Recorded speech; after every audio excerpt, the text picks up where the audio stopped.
السلام عليكم ومرحبا بكم. انا واحد طرحت على الكريس مرطب بالزبده البلديه، درت معاها الزعتر وشويه ديال الملحه باش تجي لذيذه، واحد البراد ديال اتاي بالنعناع. هانتوما البنات، والبطبوط ما نعاود لكمش عليه كي جا. واحد طرحت على الكريس، حنا كنقولوا الكريس جا بحال خرج من بين يديكم. رطبته بالزبده البلديه واللي مذوبه فيها الزعتر وشويه ديال الملحه باش كتجي بنينه، وزدت ريحته بواحد شويه ديال العسل الحره.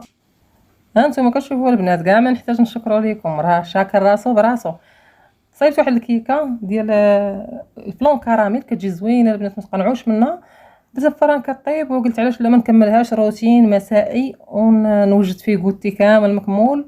ووجدت هاد البريوش البنات، هانتوما راه كيجي مشهد، كيجي بحال الشهده، كيجي خفيف خفيف بحال القطن. ودرت ليهم الكريس وعمرت واحد البراد ديالها تاي بالنعناع، وجمعت وليداتي دابا مجموعه العطله هذه وفرحتهم. حطيت ليهم شويه ديال الفاكهه، داكشي اللي كيبغيو الوليدات. ومن بعد ما ساليت عمرت واحد البراد ديالها تاي بالنعناع وجمعت وليداتي. ودابا غادي ندوز نشارك معكم الطريقه اللي باش وجدت الكريس اللي هو البطبوط، وغادي نشارك معكم الطريقه ديال البريوش. وإلا بغيتوني نشارك معكم هاد الكيكه اللي غير بجوج ديال البيضات وكديروا فيها الفلون ديال الكراميل، راه كتجي البنات ما تقنعوش منها، كتجي لذيذه بزاف. وكما كتشوفوا راها عاليه واخا غير بجوج ديال البيضات. ودابا ندوزو بسم الله على بركه الله نوجدوا البطبوط ديالنا هو الاول. عندي هنايا كيلو ديال الدقيق خاص بالحلويات، عندي زلافه ديال الفينو اولا دقيق سبيسيال الا كان عندكم. عندي معلقه كبيره ديال الخميره حبيبات، كانت عندكم معجونه كديروها.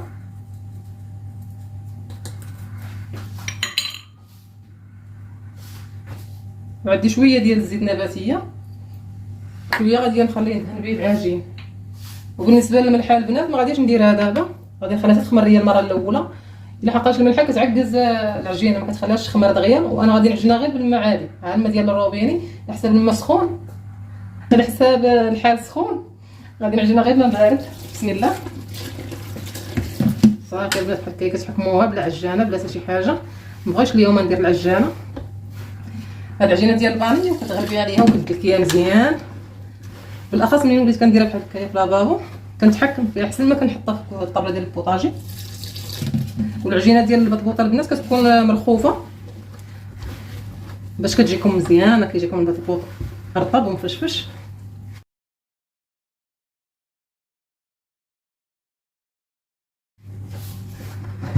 من بعد ما خليت العجينه ديالتي ارتاحت البنات شويه، دابا غندير لها القياس ديال الملحه. غادي نعاود ندلكها. دابا غادي نلقاها عاطياني الطوع نتوما كما كتشوفوا. هاد الفانيو كيعاونها بالدليك، كتسيبوها مرخوفه.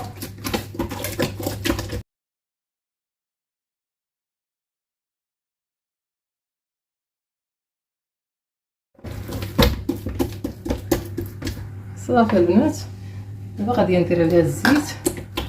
الدور ديال الزيت البنات راه كيجيب لكم البطبوط رطب.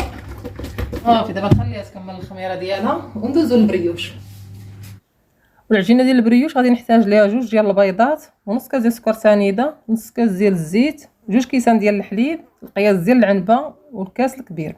عندي جوج معالق ديال الخميره حبيبات، وعندي معلقه صغيره ديال الملحه، جوج معالق ديال الزبده كبارين، وعندي ساشيه ديال السكر ديال الفاني، وخماره وحده من فئه 8 غرام، وعندي 6 ديال الكيسان القياس ديال العنبه. الكاس اللي عبرنا به الحليب والزيت وسنيده غنعبروا به حتى الدقيق، غادي نديروا 6 ديال الكيسان. وعندي شويه ديال الكوك وشويه ديال الكوفيتير باش غادي نزين البريوش ديالي. هاد البريوش البنات راه كيجي قطني وكيجي خفيف بزاف وناجح 100%. علاش صورت معكم المقادير؟ ضاع لي واحد المقطع في الطريقه ديال التحضير، حبس لي التليفون. ودابا غادي ندوزو للطريقه ديال التحضير. خديت سوبيره اللي كتسد، درت فيها نص كاس ديال السكر سنيده، ودرت فيها ساشيه ديال السكر ديال الفاني. غادي ندير معاهم جوج معالق مسوحين ما عامرينش بزاف ديال الخميره حبيبات، وغادي نعبر جوج ديال الكيسان ديال الحليب عامرين ودافين. وهذا الكاس هو اللي باش تعبروا حتى الدقيقه البنات. صافي وغادي نخلط هذيك الخميره مع الحليب تنتاكد انها راه انسجمات ليا ودابت ما بقاوش هي دوك التكتلات. صافي. وغادي نسد عليها ونخليها تفاعل ليا واحد 10 ديال الدقائق ولا ربع ساعه بحال هكاك، وعاد غادي نرجع نكمل معاكم الطريقه ديال التحضير. هانتوما كما كتشوفوا هذا هو المقطع اللي حبست ليا فيه التليفون وما رديتش البال. غديروا جوج ديال البيضات، وحده كديروها كامله وحده كديروا غير البيض ديالها، وكتحتفظوا بالصفر، كتزيدوا عليه شويه ديال الحليب ومعلقه ديال القهوه سريع الذوبان، هو اللي باش غادي ندهنوا البريوش ديالنا. صافي. وغادي نديروا في هذه المرحله نص كاس ديال الزيت، وغادي نديروا شويه ديال الملحه، وغادي نديروا الخماره. صافي. و6 ديال الكيسان ديال الدقيق الخاص بالحلويات. غنحيد الطراب وغادي نعجنها غير باليد. العجينه راه كتكون خفيفه، كتسق في اليد في الاول، ولكن مع الدليك راه كتجمع راسها وهي راه كتجي خفيفه باش كيجيكم البريوش قطني، راه كيجي خفيفه البنات، كيجي بحال الشهده. صافي. حتى كنجمع العجينه ديالتي ندلكها، وغادي ندخل فيها 2 معالق ديال الزبده. كانت عندكم هذه ديال الماكله كديروها، ما كانش عندكم وكانت غير مارغرين كتذوبوها شويه باش كيسهل عليكم تدخلوها في العجينه. صافي البنات، انا دلكتها مزيان ودخلت الزبده تنسجمات ليا مع العجينه. من بعد ما دلكت البنات البريوش ديالي، دابا غادي نغطيه ونخليه تيخمر. دخلت ديك الزبده مزيان. صافي. دابا غنغطي عليه ومنين يخمر نرجع نشكلو معاكم.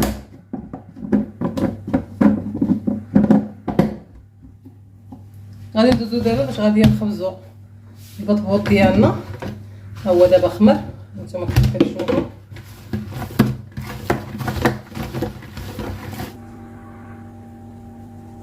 غادي نقرصهم بالفينو.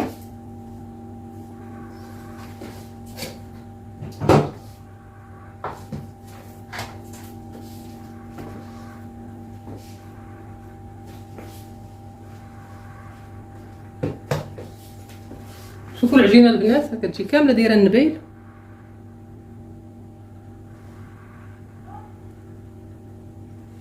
ضروري ما تلخبطوا العجينه ديال البطبوط باش كيجيكم ناجح ويجيكم فشفش ورطب. صافي غادي نبقى كنشكلهم، كنشكل نص ديال الكميه على حساب عندي العجينه مخوفه، ما غاديش نشكلها كامله.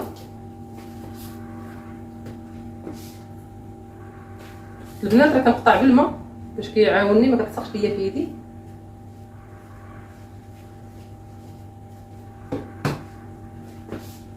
ونشكل واحد 4 ولا 5 ديال البطيبيطات. صافي. ونشعل المقله ونبدا كنخبز. ما كنخليها لا ترتاح لا حتى شي حاجه البنات، انا كنشكل فيهم وانايا كنخبز. كيف ما كتشوفوا راني رميت الاولى في المقله كتكون سخونه، وانا ضروري من المقراج ولا شي حاجه اللي تكون ثقيله غير كتبدا كتنفخ، وكنعاونها باش كتنفخ كامله دقه وحده باش ما كيجيونيش دوك الجناب، واحد محمر بزاف واحد غير شويه. ها انتم غنقرب لكم باش تشوفوا راه كتجيني طايبه كامله في نفس القياس. ها انتم كيجي كله منفوخ وكيجي خفيف البنات. رطبتوه بالزيت كيجي شارب، رطبتوه بالزبده البلديه اولا زبده عاديه ولا عسل كيجي شارب وما كيجيش مدقس من الداخل، راه كيجي خفيف. وراكم شفتوني البنات راني درتهم كبارات ماشي صغارات، واخا هكاك جاو خفافات وكلهم جاو بحال في نفس القياس. تبارك الله عليا. وصافي. من بعد ما ساليت الخبيز ديال البطبوط، دابا غادي ندوز باش نشكل معاكم البريوش.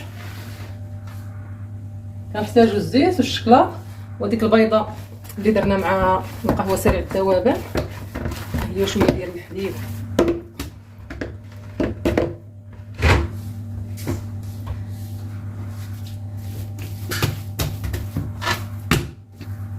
بسم الله. غير كنشكل وكنحط، درتهم على 16 كره، ودابا غادي نبدا كنشكل فيهم. ندير شويه تاع الزيت في الكف ديالي، وغادي ندير الشكلاط في الوسط. صافي. وغادي نجمع. بسم الله.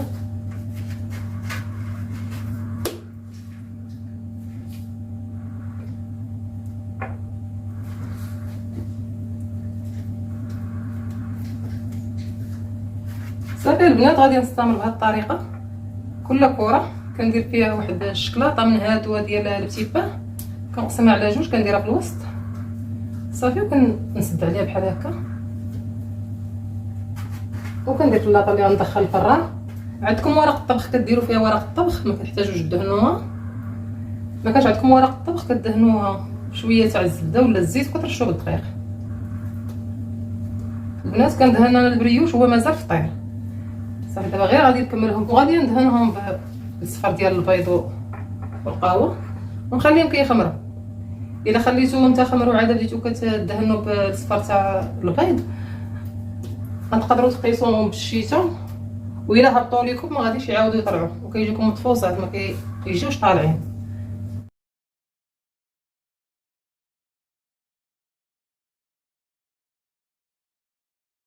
دابا غادي نخلي البريوش تيخمر، غادي ندخلو يطيب. من بعد ما غادي يطيب غادي نزينو معاكم بشويه الكوفيتير والكوك. صافي البنات دابا خمر ليا البريوش كيف ما كتشوفوا راه كيجي طالع، وانا دهناه بالصفر ديال البيض ما غاديش نحتاج نعاود ندهنو. دخلته طاب وهذا هو الشكل ديالو كيفاش جا. كيجي البنات خفيف، كيجي هشيش مقطن.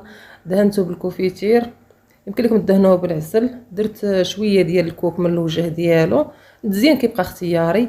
يمكن لكم من بعد ما كدهنوه بالصفر ديال البيض ديروا شويه ديال الزنجلان اولا شويه ديال البافو، مزيان كيبقى اختياري. ودابا دزت باش غادي نعمر واحد البريد ديال اتاي بالنعناع. ذوب الزبده البلديه، درت معها شويه ديال الزعتر وشويه ديال الملحه باش غادي نرطب الكريس. ونصيحه البنات اذا كنتو بحال هكايا خابزين الكريس وهانتوما غادي تشوفوا انا غادي نرطب الكريس كامل، غادي نشارك معكم الطرح ديال الكريس كامل. في حالات ما بقى لكم الكريس بحال هكايا مرطب يا بالزيت اولا الزبده، كنتو مرطبينه بالزيت كتشدوا واحد المقله كتخويو فيها شويه ديال الزيت وكتسخنوها صافي وكطفيو وكتبقاو تقلبوا فيها دوك البطيبيطات ديالكم اولا الكريسات ديالكم. صافي راه كيسخنوا ما كيتحرق لا الزيت لا حتى شي حاجه.